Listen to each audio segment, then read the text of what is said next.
Hai semua, hari ini dalam dapur rasa Kak Ika nak masak satu menu simple yang sangat sedap dan membuka selera, iaitu sambal sardin telur pecah. Pasti ramai yang suka ni, dijamin bertambah nasi di pinggan. Jomlah kita masak. Mudah je resipi ni.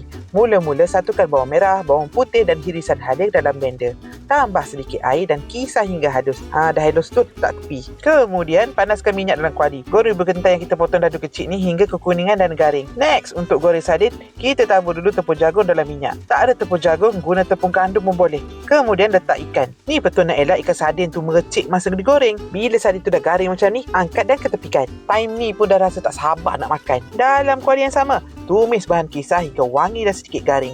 Masukkan cili kering kisar, sos tomato dan sos tiram. Kacau-kacau bagi semua bahan tu sebati. Time masak ni guna api sederhana je tau. Takut nanti bahan kisar kita tu hangus. Kalau nampak kering sangat boleh tambah sikit air, tapi Kak Ika tak letak pun air tu. Masukkan juga pes asam jawa dan juga kuah sardin.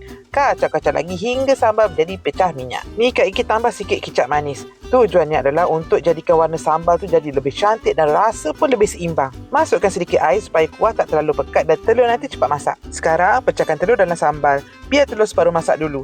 Nak guna telur itik boleh, telur puyuh boleh. Tapi Kak Ika guna telur ayam je. Kemudian masukkan ikan sardin yang kita dah goreng tadi dan juga ubi kentang.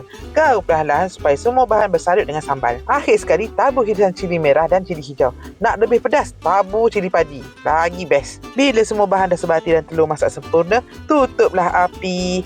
Siap sambal sardin telur pecah kita. Memang sedap makan dengan nasi panas-panas ni. Korang nak tengok Kak Ika masak secara live ke?